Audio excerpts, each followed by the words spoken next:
अब हमारे आज के इस मजेदार वीडियो को शुरू करते हैं। Number 10, Vande Bharat mega project. दोस्तों, इस प्रोजेक्ट को पहली बार 2019 में पूरी दुनिया के सामने लाया गया था, जिसे भारतीयों और विदेशियों द्वारा काफी ज्यादा पसंद किया गया था। और अभी हाल ही में वंदे भारत ट्रेन के तहत 2 ट्रेनों को भारत में ऑपरेट भी किया जा रहा है। मतलब इस प्रोजेक्ट से रिलेटेड पहली वंदे भारत एक्सप्रेस ट्रेन दिल्ली से लेकर वाराणसी तक और दूसरी ट्रेन दिल्ली से श्री माता वैष्णो देवी कटरा तक चलाई जा रही है, जो कि अभी भी सुचारू रूप से चालू है। अगर आप चाहें तो इन दोनों रूट में आप वंदे भारत ट्रेन का लुत्फ उठा सकते हैं। और इन दोनों रूट पर वंदे भारत ट्रेन चलने के बाद इसमें सफर करने वाले यात्रियों ने इसका काफी अच्छा फीडबैक दिया, जिसको देखते हुए सरकार इस प्रोजेक्ट के जरिए रेलवे में एक नया रेवोल्यूशन लाना चाहती है। और शायद इसीलिए इस प्रोजेक्ट के तहत अब भारत सरकार मात्र 3 साल में 500 नई ट्रेन यानी 500 नई वंदे भारत ट्रेन भारत में सुचारू रूप से चलाने वाली है। दरअसल इस प्रोजेक्ट के तहत कुछ ट्रेनें आएंगी स्लीपर फैसिलिटी के साथ, तो कुछ ट्रेनें सीटिंग फैसिलिटी के साथ आएंगी। और आपको बता दें कि इन सभी 500 ट्रेनों का किराया अभी की मौजूदा ट्रेनों के लगभग बराबर होगा। हालांकि वंदे भारत का इंटीरियर यानी अंदरूनी लुक अभी के ट्रेन के मुकाबले काफी ज्यादा डेवलप्ड होगा। अभी के ट्रेन के मुकाबले इन नई आने वाली ट्रेनों में फर्स्ट क्लास फैसिलिटीज होने वाली है। मतलब आपको सीधी तौर पे बताएं तो अब इन ट्रेनों के आने से हमारे रेलवे का पूरा नजरिया ही बदल जाएगा। मतलब इन ट्रेनों के अंदर डिजिटल बोर्ड से लेकर के जैसे मेट्रो में अंदर अनाउंसमेंट होती है, सेम उसी तरीके से लगातार अनाउंसमेंट्स होंगी, जिससे जो लोग देख नहीं सके उन्हें भी आने वाले स्टेशन के बारे में आसानी से पता लग जाएगा। हालांकि इतना ही नहीं, इसके अलावा भी इस ट्रेन के अंदर कई ऐसी फैसिलिटीज हैं जिसे देखकर हम सभी को काफी ज्यादा गर्व होने वाला है। मतलब इसके अंदर क्या क्या फैसिलिटीज होने वाली है, अगर आप चाहते हैं हम इस पे विस्तार से वीडियो बनाएं तो आप हमें कमेंट कर सकें। हम पूरी कोशिश करेंगे कि इसकी फैसिलिटीज के बारे में आपको पूरा डीपली और डेप्थ में बताएं। नंबर 9, अगर आपको याद हो तो इसी साल के बजट में 100 गति शक्ति कार्गो टर्मिनल बनाने की बात की गई थी। मतलब जो ये नहीं जानते कि ये क्या है उन्हें बता दे कि दरअसल ये एक मल्टी मॉडल कनेक्टिविटी प्लान है, जिसके सहारे देश में इंपोर्ट और एक्सपोर्ट को बढ़ावा मिलेगा। क्योंकि देश के एक्सपोर्ट इंपोर्ट के लिए कार्गो सुविधा बहुत महत्वपूर्ण मानी जाती है। मतलब दुनिया में जितने भी बड़े देश हैं उनके पास लगभग हजारों की संख्या में ऐसे कार्गो टर्मिनल्स होते हैं, जिसको देखते हुए भारत सरकार ने भी इस साल के बजट में 100 गति शक्ति कार्गो टर्मिनल बनाने का अपना लक्ष्य रखा है। दरअसल इसका यूज कॉमर्शियल प्रॉफिट के लिए जहाज, विमान, ट्रेन और ट्रक आदि के द्वारा सामान ढुलाई के लिए उपयोग किया जाएगा। क्योंकि इस माल ढुलाई का प्रबंधन एक बड़ा मुद्दा होता है, जिसके लिए देश के हर एक हवाई अड्डों पर विशेष तरह के टर्मिनल की जरूरत होती है, जिससे कार्गो की आवाजाही सुचारू रूप से चल सके। जिसको देखते हुए आने वाले 3 सालों में मल्टी मॉडल लॉजिस्टिक सुविधाओं के लिए 100 प्रधानमंत्री गति शक्ति कार्गो टर्मिनल पूरे देश भर में विकसित किए जाएंगे। हालांकि अगर आप चाहते हैं कि हम इस पे विस्तार से वीडियो बनाएं कि ये कहां बनाए जाएंगे, तो आप हमें कमेंट कर सकते हैं। Number 8, India to Nepal direct train. दोस्तों, आज तक जो भी यात्री यानी जो भी भारतीय नेपाल जाते थे वो ज्यादातर या तो अपनी गाड़ियों से या बस से जाया करते थे। लेकिन अभी हाल ही में India to Nepal direct train बनाया गया है, जो कि शायद आपको भी पता ही होगा। लेकिन जिन्हें नहीं पता उन्हें बता दे कि इंडिया से नेपाल के लिए ट्रेन इसी साल शुरू हो चुकी है और इस परियोजना पर कुल 400 करोड़ रुपए खर्च किए गए हैं भारत सरकार के द्वारा। दरअसल 136 किलोमीटर लंबे इस ट्रैक को भारत सरकार द्वारा नेपाल में चीन के प्रभाव को कम करने की दिशा के लिए बनाया गया है। हालांकि इसके अलावा इससे भारत और नेपाल के व्यापार में भी काफी हद तक आसानी होगी। दरअसल आपकी जानकारी के लिए बता दें कि बिहार के पूर्वी चंपारण जिले के रक्सौल से नेपाल की राजधानी काठमांडू तक अभी हाल ही में नई रेल लाइन बिछाई गई है। साथ ही रक्सौल काठमांडू रेल ट्रैक दोनों देशों के बीच दूसरी ट्रेन सेवा को बढ़ाने का भी काम करेगी, जिससे भारत और नेपाल दोनों ही देशों के यात्रियों को काफी ज्यादा सुविधा होने वाली है। क्योंकि माना जाता है कि अगर भारत को सुरक्षित रहना है तो उसे चाइना को नेपाल में घुसने से रोकना ही पड़ेगा। हालांकि ये रेल लाइन बिछाने से सिर्फ भारत और नेपाल के आम लोगों को फायदा नहीं होगा। दरअसल जो लोग भारत घूमने आते हैं यानी जो विदेशी भारत घूमने आते हैं वो खराब कनेक्टिविटी के कारण भारत से नेपाल नहीं घूमने जा पाते। लेकिन जब से ये रेल लाइन शुरू हुई है तब से विदेशी भारत से नेपाल घूमने जाना भी काफी ज्यादा पसंद करने लगे हैं और इस रेल नेटवर्क की वजह से भारत को भी काफी ज्यादा फायदा हो रहा है। नंबर 7, दोस्तों, ऐतिहासिक ब्रह्मपुत्र नदी के नीचे एक ऐसा सुरंग बनने जा रहा है जिसमें बस, ट्रेन, ट्रक और यहाँ तक कि प्राइवेट और पब्लिक गाड़ियां भी चलेगी। दरअसल आपको बता दें कि इस टनल को बनाने में करीब 7,000 करोड़ रुपए खर्च होने वाले हैं, क्योंकि भारत सरकार ब्रह्मपुत्र नदी में 14.85 किलोमीटर लंबा 4 लेन टनल बनाएगी। हालांकि एक रिपोर्ट के हिसाब से ब्रह्मपुत्र नदी में बनने वाले इस टनल के जरिए सरकार की मंशा असम और अरुणाचल प्रदेश तक बढ़िया कनेक्टिविटी को तैयार करना है, क्योंकि अभी भारत के इन राज्यों में कनेक्टिविटी की काफी कमी है। और इस प्रोजेक्ट के बनने के बाद माना जा रहा है कि इस टनल के जरिए असम और अरुणाचल प्रदेश तक संकट काल में आसानी से रसद, हथियार और संचार सहित अन्य जरूरी सुविधाएं पहुंचाई जा सकेगी, क्योंकि ये राज्य काफी ज्यादा आपदा की मार सहते हैं। और इस प्रोजेक्ट के पूरा हो जाने के बाद यहाँ आपदा से तो राहत मिलेगी, साथ ही इस टनल में सैन्य वाहन सहित हथियार और रसद पहुंचाने वाले वाहन 80 किलोमीटर की रफ्तार से फर्राटा भर सकेंगे, जिसे आप समझ सकते हैं कि ये टनल कितना मजबूत बनाया जाएगा। दरअसल इस प्रोजेक्ट के हिसाब से 3 समांतर सुरंगें होंगी, जो कि एक सड़क के लिए होगी, दूसरी रेल के लिए और तीसरी आपातकालीन उपयोग के लिए। और आपको बता दें कि हर सुरंग 9.8 किलोमीटर की होगी, जो कि पूरी तरीके से ब्रह्मपुत्र नदी के नीचे यानी अंडर वाटर बनाई जाएगी, जिसके बनने के बाद असम और आंध्र प्रदेश में विदेशी लोगों का तांता भी लग सकता है। मतलब अंडर वाटर रेल में घूमने के लिए विदेशी काफी उत्सुक रहते हैं, जिसकी वजह से इन दोनों राज्यों में इंटरनेशनल टूरिज्म को काफी बढ़ावा भी मिलेगा।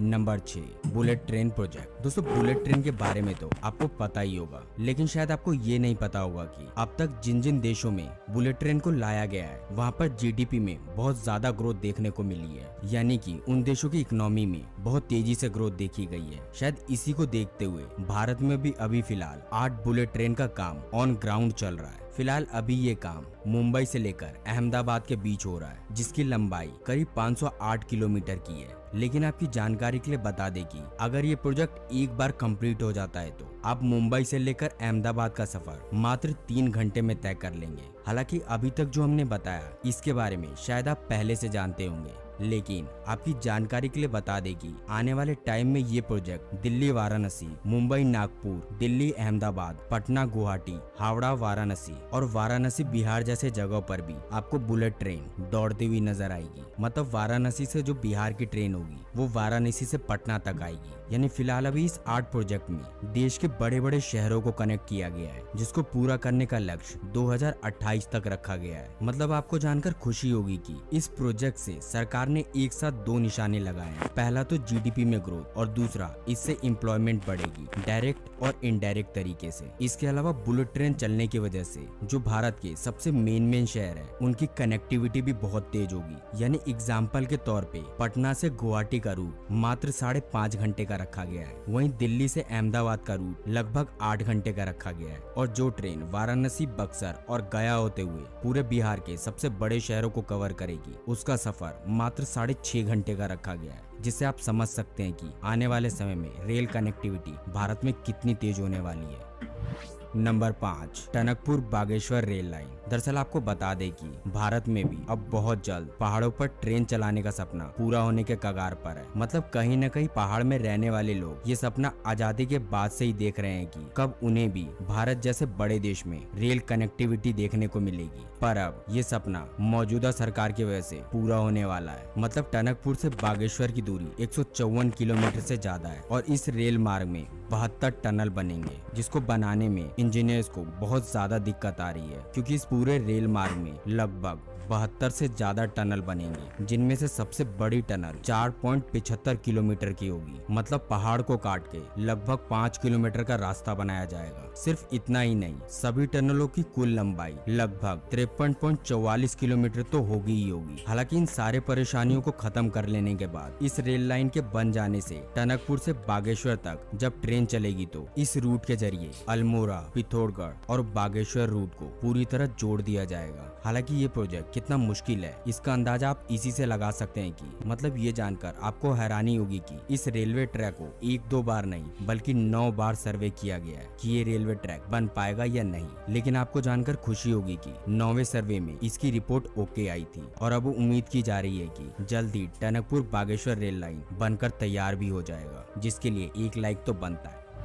Number 4, India international conventional centre Delhi के द्वारका में बनाया जा रहा है। इस सेंटर में नेशनल और इंटरनेशनल प्रोग्राम, ट्रेड शो और कल्चरल प्रोग्राम के लिए एक खास स्पेस बनाया जा रहा है। मतलब ये कन्वेंशनल सेंटर इन्हीं कामों के लिए यूज किया जाएगा। दरअसल ये सेंटर दुनिया के टॉप 10 एक्सपो सेंटर में से एक होगा और ये भारत का सबसे बड़ा इंडोर एग्जीबिशन स्पेस होगा, जिसमें वाणिज्य मंत्रालय के हिसाब से सिर्फ इसके निर्माण से रोजगार के 5 लाख अवसर प्राप्त होंगे, जो कि भारत के अनएम्प्लॉयमेंट को कम करने में काफी मददगार साबित होगा। दरअसल दिल्ली के द्वारका में ये प्रोजेक्ट 221.37 एकड़ जमीन पर बनाया जाएगा, जिसको बनाने में कुल 25,703 करोड़ रुपए की लागत आएगी। हालांकि आपको बता दें कि इस परिसर को ग्रीन बिल्डिंग प्रिंसिपल के तहत तैयार किया जाएगा, जिसको बन जाने के बाद सिर्फ एक बार में इस कन्वेंशन सेंटर में एक साथ 11,000 लोग आ सकेंगे। इतना ही नहीं, इस कन्वेंशनल सेंटर में मतलब यहाँ आम लोगों के लिए पहुँचना काफी ज्यादा आसान बनाया जाएगा, जिसको ध्यान में रखते हुए यहाँ पर अंडरग्राउंड मेट्रो स्टेशन भी बनाया जाएगा, जो एयरपोर्ट मेट्रो कॉरिडोर के विस्तार के तौर पर होगा। वैसे इस बड़े मेगा प्रोजेक्ट के बारे में भी कहा जा रहा है कि ये प्रोजेक्ट भी 2024 तक बनकर तैयार हो जाएगा। नंबर 3, अंजी खाद ब्रिज जम्मू कश्मीर में उधमपुर से श्रीनगर और बारामूला रेल लिंक परियोजना के तहत देश का सबसे पहला cable stand Indian railway bridge बनाया जा रहा है और इस पुल का नाम रखा गया है अंजी खाद पुल। दरअसल ये पुल जम्मू कश्मीर में कटरा और रियासी को जोड़ेगा और कहा जा रहा है कि इस साल ये पुल पूरी तरह बनकर तैयार भी हो जाएगा। और आपको बता दें कि एक रिपोर्ट के मुताबिक ये पुल 473.25 मीटर ऊंचा है और इस ब्रिज को सपोर्ट देने के लिए लगभग 96 केबल लगाए जा रहे हैं। मतलब आपकी जानकारी के लिए बता दें कि रेल मंत्रालय ने खुद ये बात कही है कि ये देश का पहला ऐसा रेल ब्रिज होगा जो पूरी तरह से केबल पर टिका होगा। हालांकि इस पुल की सबसे खास बात आपको बता दें कि इस पुल पर 260 किलोमीटर प्रति घंटे की रफ्तार के तूफान का भी इस पर कोई असर नहीं पड़ेगा, क्योंकि इस ब्रिज को बनाने के लिए फिनलैंड और जर्मनी की तकनीक का उपयोग किया जा रहा है। और ये रेल लिंक 292 किलोमीटर लंबा है, जिसमें ज्यादातर रेल मार्ग पहाड़ों में ही बनेगा। और इसके बारे में आप जानकर हैरान होने वाले हैं कि इस रास्ते में लगभग 38 गुफाएं होंगी। इतना ही नहीं, इसमें एक गुफा तो ऐसी होगी जो 11 किलोमीटर लंबी होगी। मतलब आप समझ सकते हैं कि जब आप इस रेल लाइन का उपयोग कर रहे होंगे तो 11 किलोमीटर तक आप गुफा के अंदर ही रह जाइएगा, यानी बाहर की दुनिया देख ही नहीं पाइएगा। जिससे आप समझ सकते हैं कि ये प्रोजेक्ट भारत के लिए कितना बड़ा और कितना मुश्किल प्रोजेक्ट है। लेकिन इसके पूरा हो जाने के बाद कटरा और रियासी जैसे जम्मू कश्मीर के इलाकों में लोगों को काफी ज्यादा सुविधा होगी वहाँ रोज आने जाने में। नंबर 2, बिलासपुर ले रेलवे लाइन। दोस्तों आप लोग सोच रहे होंगे कि इसके अलावा भारत में कई रेलवे लाइन बनते हैं, तो इस सूची में इस रेलवे लाइन को क्यों रखा गया है। तो दोस्तों आपको बता दें कि ये प्रोजेक्ट बनने के बाद ये रेलवे लाइन दुनिया की सबसे ऊंची रेलवे लाइन होगी। मतलब 458 किलोमीटर लंबी ये लाइन हिमाचल प्रदेश के बिलासपुर से लेकर लेह तक चलाई जाएगी। दरअसल आपको बता दें कि इस लाइन को बनाकर न इन दोनों स्टेट में सिर्फ कनेक्टिविटी को बढ़ाना है, बल्कि ये कहीं न कहीं हमारे फोर्स के भी काम आएगी। इसके साथ ही इस रेल लाइन के बनने का सिर्फ इतना ही फायदा नहीं है, बल्कि अगर आप अभी इतने दूर का सफर तय करते हैं तो आपको कम से कम 4 दिन तक का वक्त लग जाता है। लेकिन इस लाइन के बनने के बाद आपका सफर 2 दिन तक कम हो जाएगा, जो कि बहुत ही बड़ी बात है। और ठहरिए, सिर्फ इतना ही नहीं, ठंड में तो कुछ महीने लेह तक जाना बहुत ही मुश्किल का काम होता है। जो लोग लेह साइड रहते हैं या जिनका आना जाना उस साइड होता है, उनको पता है कि ठंड में तो कुछ महीने लेह तक जाना बहुत ही मुश्किल का काम होता है, क्योंकि यहाँ पर बर्फबारी इतनी ज्यादा होती है कि सभी रास्ते ब्लॉक हो जाते हैं, जिसका नतीजा ये होता है कि लेह का कनेक्शन भारत से पूरी तरह कट सा जाता है। साथ ही आपको ये बात तो पता ही होगी कि वहाँ पर हमारा बॉर्डर है। ऐसे में कनेक्शन टूटना किसी भी अनहोनी को बुलावा देने जैसा हो सकता है। लेकिन इस रेल लाइन के बन जाने के बाद ना ही ठंड में कोई डिस्कनेक्टिविटी होगी लेह और इंडिया के बीच में, ना ही वहाँ जाने में 4 दिन लगेगा। मतलब इस रेलवे लाइन के बनने के बाद हमारे फोर्स को कभी भी लेह तक पहुँचने में कोई दिक्कत नहीं आएगी। हालांकि ये रेलवे लाइन ऊंचा होने के साथ साथ दुनिया का सबसे डिफिकल्ट रेलवे लाइन भी माना जा रहा है, जिसको बनाने में उन सारी बातों का ध्यान रखा जा रहा है, जिस वजह से ठंड के समय में लेह पहुंचने में कोई दिक्कत ना हो। मतलब आने वाले भविष्य में किसी भी तरह की लेह से भारत की डिस्कनेक्टिविटी ना हो। Number 1, Navi Mumbai international airport. दोस्तों बहुत ही जल्द हमारे देश के सबसे बड़े शहर मुंबई में दूसरा इंटरनेशनल एयरपोर्ट बनने जा रहा है, जो कि नवी मुंबई के पनवेल क्षेत्र में बनेगा। और इसे यानी कि इस इंटरनेशनल एयरपोर्ट को 1160 हेक्टेयर भूमि पर बनाया जाएगा, जिसको बनाने की कुल लागत यानी इस प्रोजेक्ट की लागत करीब करीब 16,000 करोड़ बताई जा रही है। हालांकि इससे पहले मुंबई जैसे बड़े शहर में एक ही एयरपोर्ट है जो कि अंतर्राष्ट्रीय सेवाएं देता है, जिस वजह से मुंबई जैसे बड़े शहर में कभी कभी कुछ ज्यादा ही लोगों की भीड़ बन जाती थी। लेकिन इस नए अंतर्राष्ट्रीय एयरपोर्ट के बन जाने के बाद लोगों के लिए बहुत ही राहत हो जाएगी। वैसे आपकी जानकारी के लिए बता दें कि ये एयरपोर्ट 2024 के बाद से शायद शुरू भी हो जाएगा, क्योंकि इस एयरपोर्ट पर काफी तेजी से काम चल रहा है, जिसके बारे में बताया जा रहा है कि इस एयरपोर्ट का अच्छा डिजाइन सेंटर में होगा, मतलब एयरपोर्ट के एकदम बीचों बीच होगा। दरअसल इसके डिजाइन को मॉडर्न फैकल्टीज के साथ साथ हमारे इंडियन कल्चर से भी जोड़ा जाएगा। साथ ही इस एयरपोर्ट पर नेशनल और इंटरनेशनल दोनों फ्लाइट्स का आना जाना होगा,